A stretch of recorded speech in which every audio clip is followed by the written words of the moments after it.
SPG classes में आप सभी का स्वागत है। मैंने 6 सेट डाल दिए थे अनसॉल्व पेपर के। आज 7वां सेट डालने जा रहे हैं और आप चैनल में जा कर के देख सकते हैं, है ना। तो 6 सेट अगर आपकी तैयारी है और 7वां भी है, इस तरह से हम कई सेट डालेंगे। और ये अनसॉल्व पेपर हिंदी का है, आइए हल करवाते हैं जिससे आपकी बोर्ड पेपर अच्छी हो। ये 7वां सेट है। तो आज अनसॉल्व सेट 7 डाल रहे हैं, मॉडल नंबर सेट 7। हमने सेट 6 अपने चैनल में डाल दिए हैं, आप जा कर के देख सकते हैं। तो सेट 7 भी देखते हैं। ये 20 क्वेश्चन है, वो मार्कशीट के लिए, हाई स्कूल के लिए।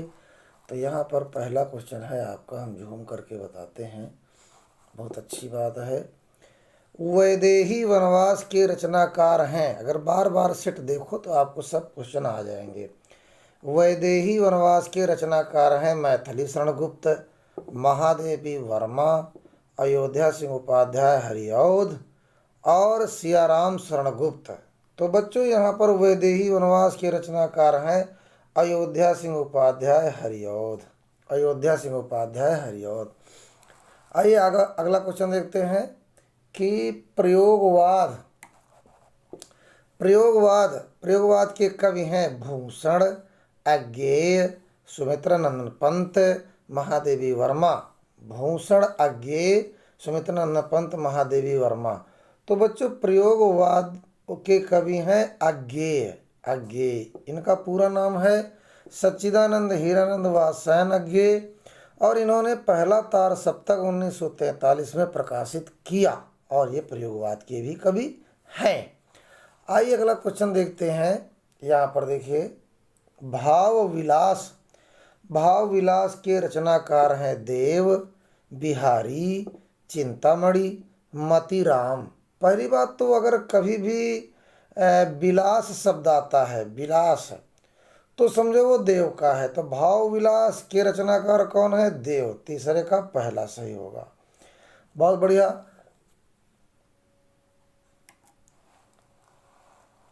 अगला क्वेश्चन है कि छत्रसाल दशक किसकी रचना है? पद्माकर की, बिहारी की, भूषण की, मतीराम की। तो छत्रसाल दशक जो है बच्चों, यहाँ पर कवि भूषण की रचना है। ये छत्रसाल दशक छत्रपति शिवाजी के विषय में लिखा गया, कवि भूषण ने लिखा। ये दरबारी कवि थे, इनके साथ रहते थे, इनके दरबार में। तो छत्रसाल दशक किसकी रचना है? भूषण की। इसके बाद बच्चों अगला देखते हैं क्वेश्चन, बहुत इजी सवाल है ये। कला और बूढ़ा चांद के रचनाकार हैं। कला और बूढ़ा चांद के रचनाकार हैं जयशंकर प्रसाद, गिरिजा कुमार माथुर, सुभद्रा कुमारी चौहान, सुमित्रा नंदन पंत। तो यहाँ पर बच्चों ये सुमित्रा नंदन पंत की रचना है। ये छायावादी कवि हैं। कला और बूढ़ा चांद के रचनाकार हैं सुमित्रा नंदन पंत। इसके बाद अगला क्वेश्चन है, नीड़ का निर्माण फिर किस विधा की रचना है? नीड़ का निर्माण फिर किस विधा की रचना है? जीवनी, आत्मकथा, रेखा चित्र, एकांकी। तो यहाँ पर बच्चों 6 का जो है आपका आत्मकथा है। ये नीड़ का निर्माण फिर। तो नीड़ का निर्माण फिर किस विधा की रचना? तो ये आत्मविधा है, और इसके लेखक हैं हरिवंश राय बच्चन, है ना। फिर इसके बाद अगला क्वेश्चन देखते हैं। यहाँ पर निम्नलिखित में से शुक्ल युग के लेखक हैं। निम्नलिखित में से शुक्ल युग के लेखक हैं मोहन राकेश, भगवती चरण वर्मा, श्याम सुंदर दास, कमलेश्वर। तो यहाँ पर भगवती चरण वर्मा जो है शुक्ल युग के लेखक हैं। इसके बाद अगला क्वेश्चन, निम्नलिखित कथनों में से कौन सा कथन सही है ना। तो शशांक के रचनाकार आचार्य रामचंद्र शुक्ल हैं। अगला देखते हैं, आकाशदीप कहानी के लेखक रामकुमार वर्मा हैं। भारतेंद्र हरिश्चंद्र आलोचना साहित्य के जनक माने जाते हैं।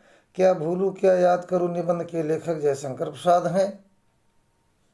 तो यहाँ आकाशदीप कहानी के लेखक रामकुमार वर्मा, ये गलत है। यहाँ पर होना चाहिए जयशंकर प्रसाद, ये गलत है आपका, इसलिए हम यहाँ पर इसको निशान नहीं लगाएंगे। भारतेंद्र हरिश्चंद्र आलोचना साहित्य के जनक माने जाते, ये भी गलत है। क्योंकि आलोचना साहित्य के जनक कौन है? आचार्य रामचंद्र शुक्ल। तो ये भी गलत है आपका। क्या भूलूं क्या याद करूं, क्या भूलूं क्या याद करूं, इसके जो है हरिवंश राय है, हरिवंश राय बच्चन, और यहाँ पर क्या है? जयशंकर प्रसाद। तो ये भी ये गलत है। तो पहला हमारा सही है। तो इसमें से निम्नलिखित कथनों में से कौन सा कथन शशांक के रचनाकार आचार्य रामचंद्र शुक्ल है? यहाँ पर देखिए, वैसे शशांक के रचनाकार आचार्य रामचंद्र शुक्ल भी हैं, लेकिन जो है यहाँ पर होना चाहिए इनकी जगह में विष्णुकांत शास्त्री, यानी शशांक के रचनाकार हैं विष्णुकांत शास्त्री। विष्णुकांत शास्त्री। तो यहाँ पर प्रिंटेड गलत है। तो यहाँ पर जो है आचार्य रामचंद्र शुक्ल की जगह विष्णुकांत शास्त्री लिखिए। और अगर मान लेना ये आपका जो है विष्णुकांत शास्त्री ज़्यादा सही होगा अगर ऑप्शन में होता। ठीक है, तो यहाँ पर ध्यान दो। इसके बाद परीक्षा गुरु किस विधा की रचना है? यहाँ पर विधा पूछा गया, आत्मकथा, एकांकी, उपन्यास, रेखा चित्र।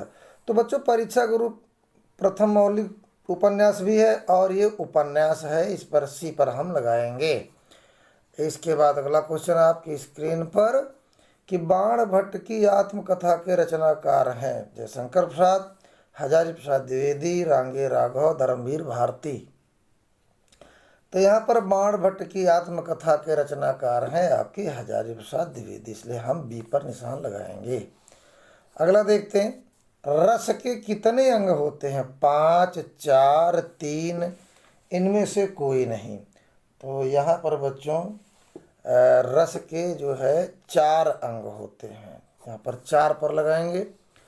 अगला क्वेश्चन है, पायो जी मैंने राम रतन धन पायो, पायो जी मैंने राम रतन धन पायो, पंक्ति में कौन सा अलंकार है? उपमा अलंकार, रूपक अलंकार, उत्प्रेक्षा अलंकार, यमक अलंकार।